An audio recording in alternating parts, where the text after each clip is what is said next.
اور اب مدنی خبروں کی تفصیل۔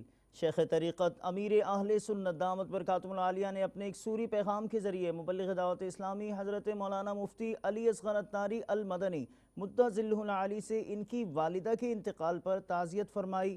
ملاحظہ کیجیے۔ نحمدہ ونصلی ونسلم علی رسولہ النبی الکریم۔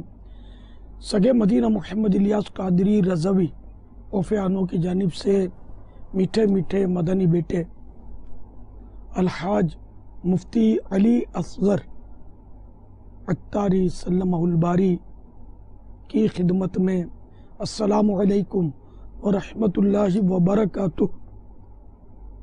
مختلف ذرائع سے امی جان کے انتقال پر ملال کی اطلاع ملی۔ انا للہ و انا الیہ راجعون۔ یا اللہ پیارے حبیب صلی اللہ تعالی علیہ وآلہ وسلم کا واسطہ ام علی اصغر کہ جملہ صغیرہ کبیرہ گناہ معاف فرما۔ یا اللہ مرحومہ کو غریق رحمت فرما۔ رب کریم مرحومہ کی قبر کو جنت کا باغ بنا، مرحومہ کی قبر میں جنت کی کھڑکی کھل جائے۔ یا اللہ مرحومہ کی قبر تا حد نظر وسیع ہو جائے، مرحومہ کی قبر پر رحمت و رضوان کے پھولوں کی بارش فرما۔ یا اللہ مرحومہ کی بے حساب مغفرت فرما کر انہیں سیدہ خاتون جنت بی بی فاطمہ کا پڑوس نصیب فرما۔ یا اللہ مرحومہ کے لواحقین کو صبر جمیل اور صبر جمیل پر اجر جزیل مرحمت فرما۔ آمین بجاہ النبی الامین صلی اللہ تعالی علیہ وآلہ وسلم۔ تمام سوگواروں کی خدمتوں میں مع السلام تعزیت کرتا ہوں۔ مجھ گناہگار کے لیے بے حساب مغفرت کی دعا کیجیے گا، مرحومہ کے لیے بھی یہی دعا اور ایصال ثواب کی ترکیب میں رکھیے گا۔ اور زندگی کا ہر سانس انمول ہے، یہ یاد رکھتے ہوئے کوئی سانس اللہ تعالیٰ کی نافرمانی میں نہ گزرے، اس کا اہتمام کیجیے گا۔ دعوت اسلامی کے مدنی ماحول سے وابستہ رہیے اور ان کے اجتماعات میں حاضری دیجیے۔ جو اہل ہیں وہ مدنی قافلوں میں سفر کی ترکیب رکھیں، مدنی انعامات کے مطابق اپنی زندگی گزاریے۔ اللہ تعالیٰ آپ سب کی بے حساب مغفرت فرمائے، آپ کے گھرانے پر خوب رحمت نازل فرمائے، دنیا اور آخرت کی بلائیاں آپ کا مقدر کرے۔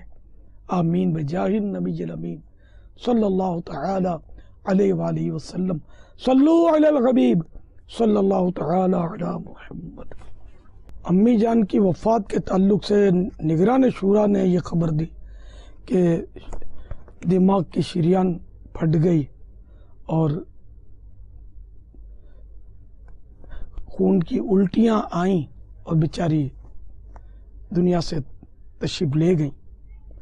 انہیں اچانک موت جو ہوتی اس میں ہمارے لیے عبرت زیادہ ہوتی ہے کہ نہ جانے ہماری زندگی کا چراغ کب گل ہو جائے۔ مرنا تو یہ تو طے ہے، لیکن افسوس اس کی تیاری کا ذہن نہیں ہے۔ حضرت سیدنا امام محمد بن محمد غزالی علیہ رحمۃ اللہ الوالی احیاء العلوم میں فرماتے ہیں، عین جانکنی کے عالم میں کسی نے خلیفہ عبد الملک بن مروان سے پوچھا، اس وقت آپ خود کو کیسا پا رہے ہیں؟ جواب دیا، بالکل ویسا ہی جیسا کہ قرآن کریم کے 7ویں پارے میں سورۃ الانعام کی آیت نمبر 94 میں اللہ تعالیٰ نے فرمایا ہے، وَلَقَدْ جِئْتُمُونَا فُرَادَىٰ كَمَا خَلَقْنَاكُمْ أَوَّلَ مَرَّةٍ وَتَرَكْتُمْ مَا خَوَّلْنَاكُمْ وَرَاءَ ظُهُورِكُمْ۔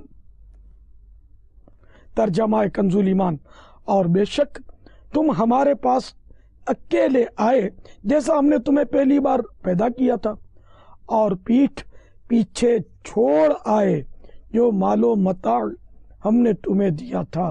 یاد رکھ ہر آن آخر موت ہے، بن تو مت انجان آخر موت ہے، مرتے جاتے ہیں ہزاروں آدمی عاقل و نادان آخر موت ہے۔ کیا خوشی ہو دل کو چندے زیستے، غم زدہ ہے جان آخر موت ہے۔ ملک فانی میں فنا ہر شے کو ہے، سن لگا کر کان آخر موت ہے۔ بارہا علمی تجھے سمجھا چکے، مان یا مت مان آخر موت ہے۔ صلو علی الحبیب صلی اللہ تعالی علی محمد۔